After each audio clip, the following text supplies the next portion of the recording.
جب ایک شخص جو ہے وہ کما رہا ہے 100 روپے اس کی ٹوٹل آمدن ہے، لیکن اس کے خرچے جو ہیں وہ 250 روپے کے. اب وہ باقی کا 150 روپے کبھی جاتا ہے یا شیخ آپ دے دیں، کبھی وہ کہتا ہے کہ آپ جمع کروا دیں، میں آپ کو دیکھیں تھوڑے دنوں میں اس سے لے کے واپس کر رہا ہوں. تو اس چکر میں لگا رہتا ہے اور پورا سال گزر جاتا ہے اور وہ انکم اور آخر میں شیخ بھی ناراض ہے اور IMF بھی ناراض ہے، ورلڈ بینک بھی کہتا ہے کہ ہماری طرف بھی نہ آنا. اب آپ کہتے ہیں یا شیخ ادھر تے ویکھ، پھر آپ نے چائنیز میں بھی بات کرنا شروع کر دی، وہ بھی آپ کو نہیں ہاتھ پکڑاتے ہیں. وہ بھی نہیں، وہ ہاتھ پکڑاتے ہیں لیکن کہتے ہیں تسی تے عادت ہی بنا لی، عادت ہی بنا لیا تم نے.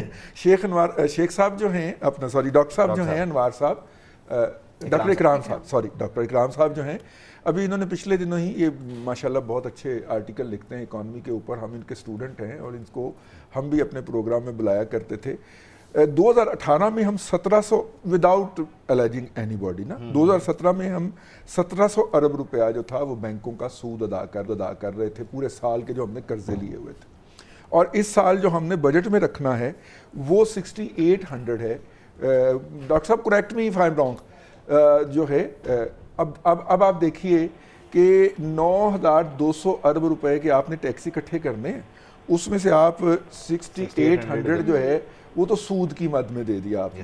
اب آپ کا ڈیفینس بھی باقی ہے، سول ایڈمنسٹریشن بھی باقی ہے، پینشن بھی باقی ہے جس میں آپ 30% اضافہ کرنے جا رہے ہیں. تو پھر اس کے بعد ڈیفینیٹلی وہی ہوگا، پھر آپ کہیں گے یا شیخ ادھر تے ویخ. اور عبید اب میں اس وعدے اور دعوے کی بات کرتی ہوں جس کا میں نے شروع میں ذکر کیا تھا کہ وزیر خزانہ صاحب کہہ رہے ہیں کہ اگر IMF ہمیں قرض نہیں بھی دیتا تو پاکستان ڈیفالٹ نہیں کرے گا.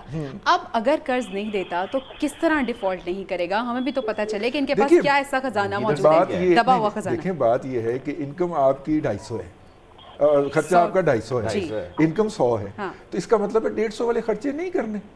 ڈاکٹر سے دوائی نہیں لینے جانی، اگر نئے کپڑے نہیں خریدنے، اس دفعہ عید پہ بتوں کو جوتے لے کے نہیں دیں گے، مری کی سیر کرنے نہیں جائیں گے، یہ سارے اس کے اندر شامل ہوں گے نا.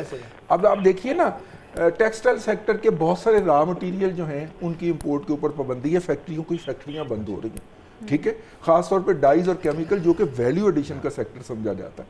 پھر آپ گارمنٹ میں آ جائیے، گارمنٹ میں آپ بہت سارے دھاگے سے لے کے بٹن تک باہر سے آپ امپورٹ کرتے ہیں. ڈاکٹر صاحب نے پابندی لگائی ہوئی ہے کیونکہ اگر وہ حالانکہ ان پہ پابندی لگانا حماقت ہے، کیونکہ وہ جب آئے گا انپوٹ آئے گا تو ایکسپورٹ ہوگا تو آپ کو ڈالر ہی ارن کر کے دے گا نا، زیادہ کر کے دے گا. تو نہیں بلکہ نیسیسٹیز ہوگی نا، کہ نیسیسٹیز کو روکا. یہ پوائنٹ بھی ایڈ کر دیں، یہ تو بڑے آگے چلے گئے معاملات گارمنٹس کے لیے، بٹن کے معاملات اور دیگر. ادھر دالوں کے جو کنٹینر ہیں وہ پورٹ پہ کھڑے ہیں، اس کی LCs نہیں کھل رہی تھی. بالکل، سولر کے پینل جو ہیں ان کی دالیں سبزیاں کس طرح سے LCs کھلی ہوئی ہیں، وہ کہتے ہیں ریلیز نہیں کر سکتے، ڈالرز کے مسائل. تو یہ ہے، اس طرح آپ کر کے کنٹرول کر لیں، آپ ڈیفالٹ نہیں ہوں گے. آمدن بڑھانے پہ میں ذرا آتا ہوں بعد میں، لیکن پہلے آپ کی بات میں جو ہے نا وہ واغا صاحب بھی کچھ ایڈ کرنا چاہ رہے ہیں، لیکن میں ذرا فاروق صاحب کو شامل گفتگو کر دیتا ہوں. فاروق صاحب، آج دی نیوز کی ایک خبر ہے، اس میں انہوں نے بڑا سمپل سا بریک ڈاؤن دیا ہوا ہے کہ کس طرح سے گورنمنٹ جو ہے وہ اپنا ٹیکس لوز کر رہی ہے. میں ذرا اس کو جلدی آپ کے سامنے بیان کرتا ہوں. 956 بلین کا ٹیکس جو کہ آ سکتا ہے وہ آ نہیں رہا. کس طرح 500 بلین جو ہے وہ ریئل اسٹیٹ سیکٹر سے ہم لوز کر رہے ہیں کیونکہ وہاں پر انڈاکیومنٹڈ ہمارے چینل سے کام چل رہا ہے. اس کے علاوہ جناب 240 سگریٹ انڈسٹری سے ہم لوز کر رہے ہیں، اسمگلنگ ہو رہی ہے وغیرہ وغیرہ. 50 بلین ہمارا جا رہا ہے ٹائر انڈسٹری سے، وہاں پہ بھی اسمگلنگ چل رہی ہے اور وہاں پہ بھی انڈاکیومنٹڈ جناب. اس کے بعد جو ہماری لوبریکینٹ ہیں، یہ جو آٹو موبائل سیکٹر کے لیے، اس میں 56 بلین جو ہمارا ٹیکس آ سکتا ہے، آ نہیں رہا. 60 سے 65 بلین میڈیسن کی مد میں جو اس کا مٹیریل آتا ہے، دیگر چیزیں آتی ہیں، وہ اگر پراپر چینل سے آئے تو ٹیکس ہے، نہیں آ رہا اسمگل ہو رہا ہے تو 60-65 بلین آپ وہاں لوز کر رہے ہیں اور 45 بلین آپ چائے کے چکر میں بھی لوز کر رہے ہیں. ماشاءاللہ. تو یہ ٹوٹل 956 ہے اور اس کو کلوز کیا گیا ہے کہ اگر یہ سب کچھ ہو جائے تو ان پیسوں میں مومن ڈیم بن سکتا ہے، اس سے 1700 کلومیٹر کا موٹر بھی بن سکتا ہے.